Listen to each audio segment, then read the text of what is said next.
నిండా గుడిగంటలు serial July 23వ తేదీ ఎపిసోడ్లో మనోజ్ తన పుట్టినరోజు నాడే ఇంట్లో పెద్ద రచ్చ చేస్తాడు.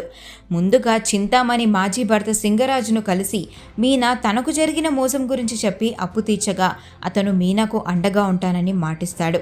మరుసటి రోజు మనోజ్ బర్త్డే సందర్భంగా రోహిణి విష్ చేసి గిఫ్ట్ ఇస్తానని చెప్తుంది. అయితే కిందకు వచ్చాక మీనా తనకు విషెస్ చెప్పలేదని మనోజ్ నోరు జారడంతో బాలు, రవి అతనికి క్లాస్ పీకుతారు. ఆ తర్వాత బాలు ఇంటికి అతని స్నేహితుడు రాజేష్ దంపతులు ప్రసాదం ఇవ్వడానికి రాగా మీనా వాళ్ళని టిఫిన్ తినమని ఆపుతుంది. కానీ షోరూంకు ఆలస్యం అవుతుందని మనోజ్ ఇదేమైనా సత్రమా అని గట్టిగా అరుస్తూ హల్చల్ చేస్తాడు. ఆ మాటతో ఫీల్ అయిన రాజేష్ దంపతులు తింటున్న టిఫిన్ మధ్యలోనే వదిలేసి వెళ్ళిపోతారు. రాజేష్ వెళ్లడంతో పైగా మనోజ్ దరిద్రం పోయింది, వాడు ఆఫ్టర్ ఆల్ డ్రైవర్ అని చులకనగా మాట్లాడటంతో బాలు ఆవేశం కట్టలు తెంచుకుంటుంది. మనోజ్ కాలర్ పట్టుకొని ఈడ్చుకెళ్ళి అంత ఆకలిగా ఉందా తిను అంటూ బలవంతంగా పెసరట్టు మొత్తం అతని నోట్లో కుక్కేస్తాడు.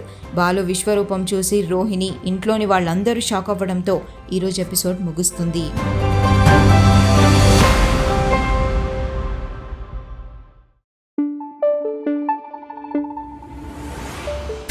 Thank you.